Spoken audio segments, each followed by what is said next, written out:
Hello everybody, welcome to our new topic, operant conditioning. The operant conditioning is one of the famous theories of learning. The operant conditioning says that when we focus on a behavior and we reinforce a behavior, the behavior will be repeated, and when we punish a behavior with any aversive effect, the behavior will be diminished. Basically, this theory was inspired from the law of effect of Thorndike. The operant conditioning, it suggests that we can mold a behavior with reinforcements and punishments. So, what is reinforcement and what is punishment? The reinforcement is a technique that we use to increase the outcome of a behavior or for the repetition of the behavior. And the punishment is to decrease a behavior or minimize the repetition of the behavior.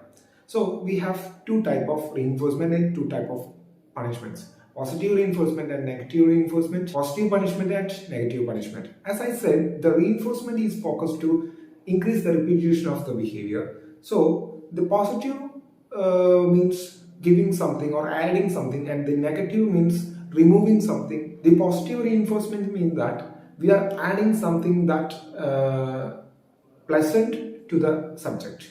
Suppose a student is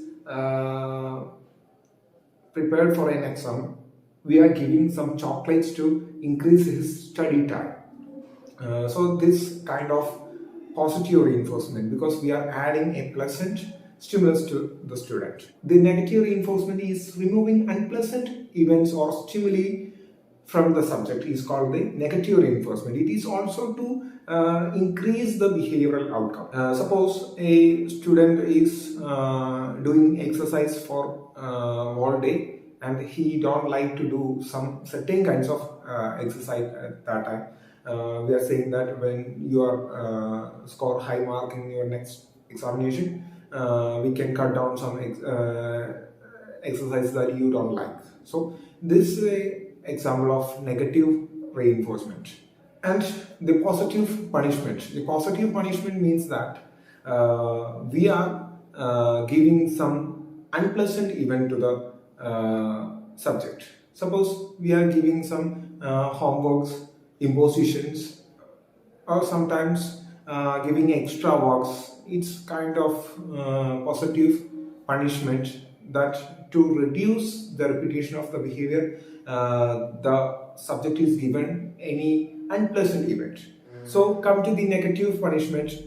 The negative punishment is removing some pleasant events from the subject. Suppose a boy having playtime at every day 4 o'clock, but this time he is lax in his study time, so we are decided to cut down the playtime at 4 o'clock. This kind of negative punishment, removing some pleasant event from the subject. So finally, we have an experiment of B.F. Skinner. He demonstrates the operant conditioning with the help of an experiment. For the experiment, Skinner take a hungry rat into a Skinner box. Skinner box is a certain kind of box that made by Skinner. It has a lever and a hole for the food pellets. So the experiment is basically that the rat is closed in that box, and as I said, it is a hungry rat.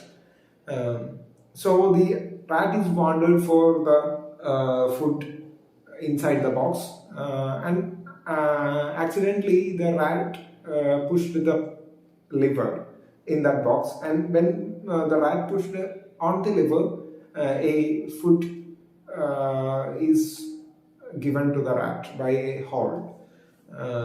So next time also the rat pressed the lever accidentally, again food is given, and third time also food is given. So the rat learned to do pressing lever whenever the rat want the food. So this is the classic experiment of operant conditioning. From the basis of this experiment, Webb Skinner demonstrated the operant conditioning. So we will discuss some interesting fact about operant conditioning and some practical facts about the operant conditioning. See you in the next class.